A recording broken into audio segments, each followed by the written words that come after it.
भोजन केवल उतना ही पाइए जो बिना औषधि के आपकी आंतें पचा ले और कब्ज ना होने पावे।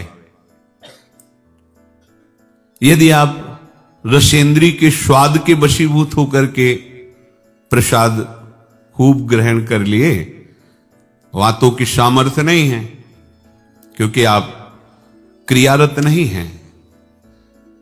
अब अभी आपको 8-10 घंटे बराबर क्रिया करनी हो तो पच जाएगा गरिष्ठ पदार्थ, पर आपको क्रिया तो करना नहीं है ऐसी। रसेंद्री के स्वाद के वशीभूत होकर अधिक प्रसाद पालेंगे तो आपसे दिनचर्या नहीं होगी, उदास रहेगा मन। कब्ज होने पर भजन में रुचि नहीं रहती, कब्ज होने पर प्रमाद स्थिति रहती है। इसलिए साधक किसी औषधि से कब्ज निवारण का उपाय नहीं है, ये बहुत सावधानी की जरूरत है। ये बिल्कुल सहज सरल बात आपको बता रहे हैं। यदि कब्ज रहित होना है तो प्रातः काल उठ करके सबसे पहले भगवद स्मरण, गुरुदेव को प्रणाम, वृंदावन को प्रणाम, संतों का स्मरण, फिर पानी को गर्म कीजिए।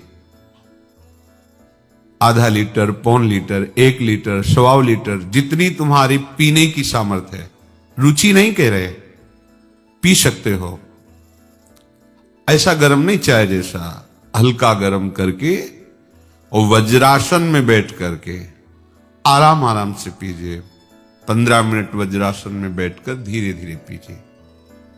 थोड़ा टहलिए उस पानी पीने के बाद, फिर सो जाइए। आप अगर 1-2 दिन की बात हो तो आप कि चलो हमें वहां लघुशंका जाना पड़ेगा, पानी नहीं पीते हैं, तो आप बीमार हो जाएंगे। आंतों को जरूरत है मल रहित होने की, नहीं वो इतनी हीट पैदा करेंगे कि आपके गुदाद्वार में रोग हो जाएगा, आपको गैस बनने लगेगी, एसिडिटी, आपको कई परेशानियां आ जाएंगी। फिर आप भजन क्या करेंगे, सत्संग क्या सुनेंगे? साधु की, उपासक की, साधक की एक दिनचर्या होती है। ऐसा नहीं होता कि मनमानी आचरण। आपकी दिनचर्या सही नहीं तो आपका भजन कहां से सही होगा? आपका जब पेट साफ रहेगा तो आप आराम से प्रसन्न मुद्रा में भजन कर सकते हैं। आपकी आंतों की सामर्थ्य ये समोसा, चटनी और ये मूंग का हलवा, ये विविध प्रकार के पदार्थ पचाने की नहीं है। ये उनकी है जो बहुत मेहनत करते हैं, किसान हैं, सेवा कार्यरत हैं। आपको तो बस मूंग की दाल या घिया की सब्जी और 2 रोटी प्राण पोषण के लिए चाहिए। प्रसाद पाने के बाद आपको लगे कि मैं अभी 2 रोटी पा सकता हूं, इतने में बंद कर दो, क्योंकि हमें पानी भी इसमें डालना है, वायु के लिए भी खाली रखना है, पूरा यहां से नहीं ठांस लेना है। इसके बाद तुम घूमो वैद्यों के पास कि कब्ज है, पेट में गर्मी है, धातु रोग हो गया है, ये सब लक्षण तुम्हारी प्रमाद स्थिति के हैं। मनमानी आचरण। भागवतिक सत्संग के साथ साथ आपकी शारीरिक दिनचर्या के भी सत्संग हुए हैं। ऐसा नहीं कि ऐसी बात पहली बार बता रहे हैं। कब्ज रहेगा तो स्वाभाविक वीर्यपात हो जाएगा। आप गलती के आचरण करेंगे तो नस नाड़ियां इतनी शिथिल हो जाएंगी कि बिना किसी प्रयास के वीर्यपात हो जाएगा। नाना प्रकार की मन की जो वृत्तियां हैं उनको रोकने के लिए पहले हमें थोड़ा शरीर को स्वस्थ रखना है। स्वस्थ रखने का मतलब चर्बी बढ़ाना नहीं है, हल्का भोजन। साधक हो आप, प्रभु के भोग में सब कुछ बन रहा है, वो पा रहे हैं, उनकी महिमा है। हम इतना ले लेते हैं, प्रसाद भी हो गया, अपना जीवन यापन करते हुए भजन कर रहे हैं। कम भोजन, बिल्कुल कम नहीं, पर कम भोजन ये हमारी आध्यात्मिक शक्ति को बढ़ाता है। अधिक भोजन, सात्विक हो तो भी तमोगुण बन जाता है। दूध सात्विक है, आप थोड़ा लेंगे सतोगुण प्रकट करेगा, और आप अधिक मात्रा में ले लेंगे, वही सतोगुण बढ़ाने वाला तमोगुण बढ़ा देगा, प्रमाद स्थिति ला देगा।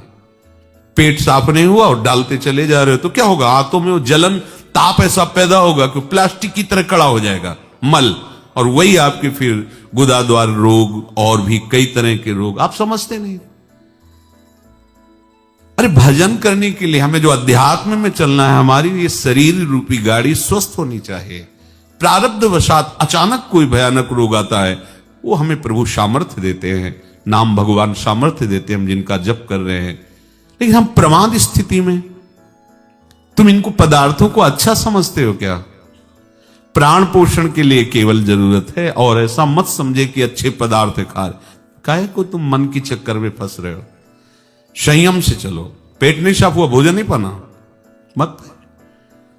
खीरा ले लिया, मूली ले ली, काम चला ले, एक बार दोपहर में पा ले 2 खीरा 2 मूली, बस शान, प्राण पोषण के लिए हो गया, अपने आप साफ हो जाएगा। सुबह जब पानी पियोगे एकदम साफ हो जाएगा। नहीं, भजन कहां है? कहां है वो वृत्ति जिससे हमें श्यामा श्याम के सुख वाला बनना है?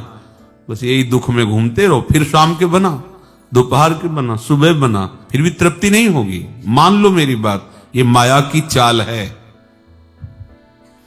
साधु अपने शरीर पर शासन करता है, इंद्रियों पर शासन करता है। शरीर को जितनी आवश्यकता बस उतना कठोर बनो, इस बात के लिए, अपने लिए कठोर बनो, दूसरे की पवाने के लिए नहीं। दूसरा तो भगवत स्वरूप मान, अपने लिए हर साधक अपने लिए शासन रखे।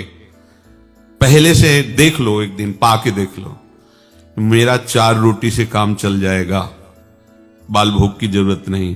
मत पाओ। जब आपका पेट साफ नहीं तो बाल भोग रुकेगा नहीं, राजभोग रुकेगा नहीं, क्योंकि बर्बाद ना हो जाए ना, वो शयन भोग रुकेगा नहीं। अब वो फूलता चला जा रहा है, क्रम से मल की परत पे परत जमती चली जा रही।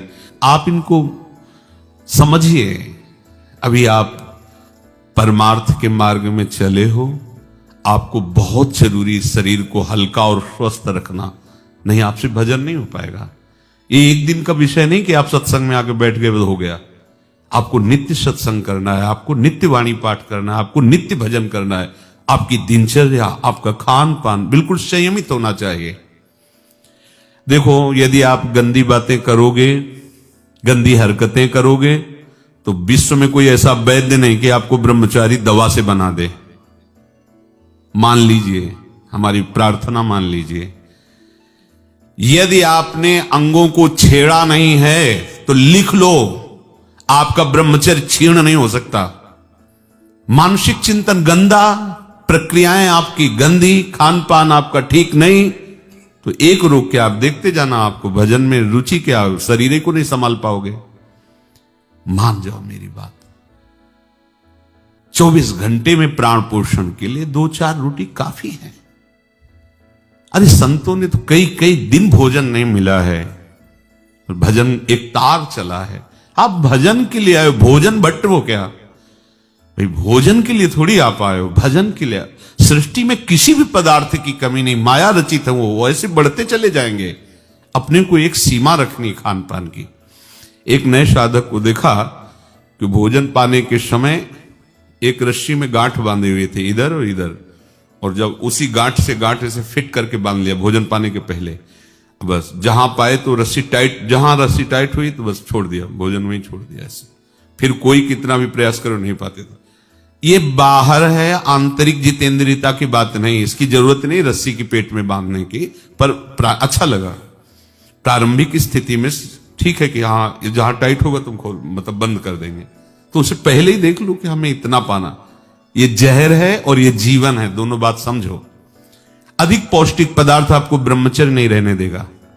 अधिक पौष्टिक पदार्थ आपकी आंतें खराब हो जाएंगी, पच नहीं पाएगा, क्योंकि आपसे सेवा नहीं होती।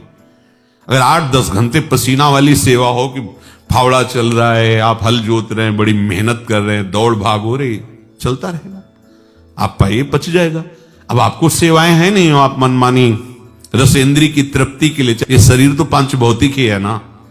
उचित आहार कितनी बार समझाएं। जैसे भोजन आवश्यक है वैसे ही जल आवश्यक है, उतना वायु। ये पेट बना हुआ एक थैली है, तुम नहीं हो पेट, तुम नहीं हो रसेंद्री, तुम नहीं हो भोक्ता। काहे को मूर्खतावश ये जो शरीर रूपी गाड़ी मिली इसको नष्ट कर रहे हो और अपनी यात्रा को रोक रहे हो। इसका एक सिद्धांत है। एक इंसान एक हिस्सा पानी और आधा हिस्सा वायु के लिए रहने दीजिए।